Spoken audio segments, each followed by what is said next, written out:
talked? We talked about how the Revolutionary War ended and the Patriots won, right? The colonists, they won. They won their freedom from Great Britain.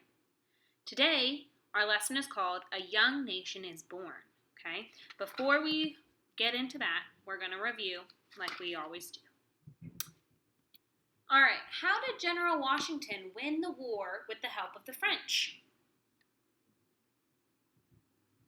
Yeah, Washington trapped the British at Yorktown, surrounding them with the combined efforts of his army on the land and the French ships at sea. When the war was over, it meant that the colonists would no longer be ruled by the British king.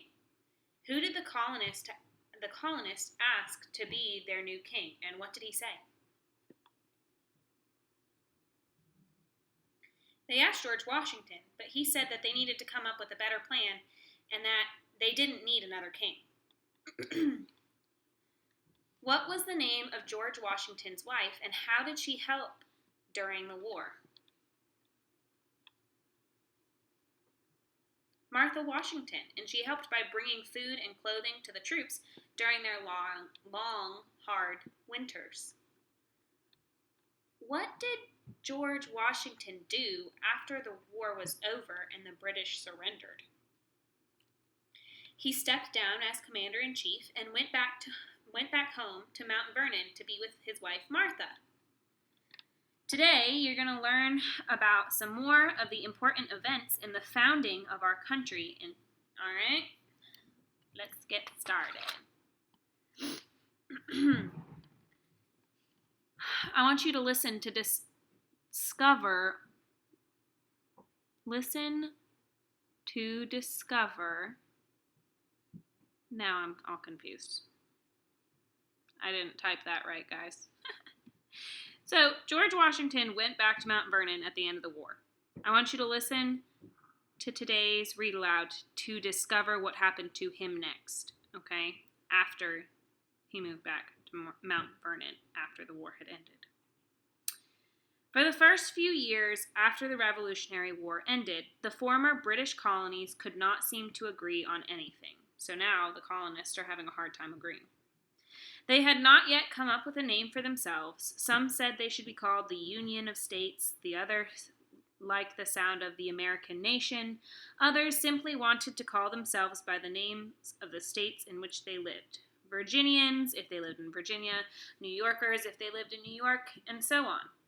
There was no plan for how they would be governed or ruled, so lots of people were making up lots of different rules. States were taxing one another unfairly, just like the British had done before the war. What a big mess. You see all of the people fighting, arguing. You can see by their body language, okay? George Washington was enjoying life at Mount Vernon with his wife, their children, and grandchildren. At 55, he felt he had served his country well as commander-in-chief, and he was not looking for any more jobs away from his farm. But 4 years after returning home from the Revolution, Washington was called to Philadelphia, Pennsylvania, for another big meeting. Do you recognize anyone in these pictures? You better! Let's see, who do we have here? George Washington, Benjamin Franklin, and yes, Thomas Jefferson. Okay. All right. He joined many of the same men with whom he had worked in the Continental Congress at the beginning of the war. These men are called our founding fathers, or simply founders, because they helped us found or start our new country. Benjamin Franklin, now 81 years old, was the oldest representative there. George Washington was elected president of the convention or meeting. A president is a person in charge of a large meeting or even a country. It was called the Constitutional Convention because the men were writing a constitution, a plan for how the new nation would live together peacefully. Do you remember how Washington said that they needed to come up with a plan of how to rule the country without a king? Well, these men were meeting to come up with that plan that they called the Constitution. Stop arguing. George Washington told to the men, "We have an important job to do." It was hard work. They met for 4 long, hot months from May to September. The men continued to argue. Some walked out, but most of them stayed until they came up with a good plan, or the Constitution. Their hard work paid off. The rules they wrote that summer, more than 200 years ago, are the ones that we still use today. And when our founding fathers left Philadelphia that September, our country had a new name. Do you guys see George Washington up there? And do you see the flag that Betsy Ross created? Who else can you spot in this picture? Who's this? I bet you can spot a whole bunch of cool things in here. All right, let's go on. "We, the people of the United States," they wrote. United means combined into one. So now all the states have come together. They are a united, or a single, nation. From then on, the 13 former British colonies were called the United States of America. So, the very beginning, guys, the United States of America was only these 13 colonies, okay? It wasn't all of these. They didn't have Florida, they didn't have Texas, they didn't have California, or Washington, or Michigan, okay? They didn't have any of those states yet. We only had these, the colonies. Now they were called the United States. One thing the representatives discussed that summer was their need for a leader. They decided that a president chosen by the people to serve for only a few years would be better than a king who was not elected and served for his entire lifetime. And guess who they wanted to lead them? Guess. Let's see if you're right. You guessed it, it was George Washington. Once again, he wanted to settle down at Mount Vernon, but once again, he had been called to serve his country. In 1789, when George Washington left his home in Virginia to become the first president of the United States of America, he had no idea what he was getting into. As the president of the new country, he knew that his presidency would set an example for all future presidents. While president, Washington stayed very busy. He helped organize a permanent national army and navy and set up a national banking system. If something is permanent, it means that it is lasting. It will not go away. Today, our country still has a permanent national army and navy. As president, George Washington lived first in New York City and later in Philadelphia. How do you guys think he felt? Do you think he was nervous? I mean, I'm sure he was excited to be able to lead, and I'm sure he was honored to have been elected. But do you think he was nervous? I mean, think about it. He is the very first person to do this. And what he does, everyone is going to talk about for the rest of the time that we're the United States. Forever and ever and ever, people are going to be talking about the first president and the things that he set up. I know I would be nervous. All right. He worked hard on plans for a city that would be our nation's capital. George Washington personally chose the capital site along the Potomac River on a land that is between Maryland and Virginia. A capital city is the city where leaders gather to govern the entire country. The word capital can also mean an uppercase letter. But we're not talking about that, are we? So this image shows Washington, D.C. as it looks today. And I can tell you, since I'm from there, that it is what it looks like. So you see this water down here? That's the Potomac River, okay? I'll have to see. I know I have lots of pictures of me in Washington, D.C. because my school, we went on field trips to Washington, D.C. every single week.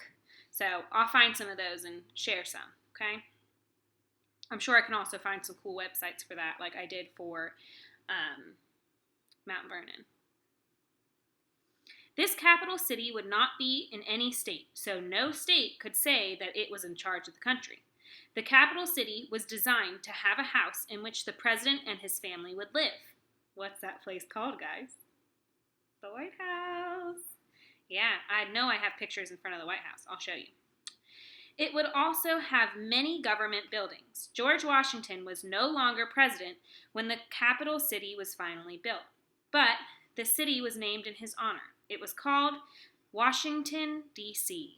D.C. stands for District of Columbia. After serving as President of the United States for 8 years, Washington packed up and headed home to Virginia. He died at Mount Vernon at the end of 1799, about 2.5 years later. A patriot, a founder of our nation, a military commander, and our first president, Washington has rightly become the father of our country. Many places have been named after him. Monuments and statues have been built in his honor. You can even find his picture on your money, both on a paper bill and on a coin. George Washington's picture is on a $1 bill and on a quarter. See if your parents have a $1 bill or a quarter that you can look at and see George Washington on. Okay? All right, what did George Washington do after the war ended? He retired, right? He retired from the commander-in-chief position. He went back to Mount Vernon, and then they called him back, and they were like, "Hey, George, we need you, man. Can you come back to the Constitutional Convention?" And he was like, I guess, guys. So then he was elected as the president of the Constitutional Convention, and he had to keep people from fighting, remember? And then they asked him to be his president. They asked him to be the first president of the United States. How awesome! So, in the read aloud, we talked about how George Washington was a founder or a founding father of our country. What did those founders do? They helped write the new rules for our country to live by, called the Constitution. They helped write that. If Washington loved Mount Vernon so much, why do you think he left again? First going to Philadelphia for another meeting, and then becoming president of the country. He fought for independence for many years, and he realized that his job wasn't over yet. He knew that his help was needed in founding a new nation. He knew that we were depending on him. There's that word, dependence. That we were depending on him, that we needed him to help us. And we trusted that he would put our needs in front of his own, right? We trusted him. So, why do you think Washington felt it was important to have a permanent or lasting army and navy?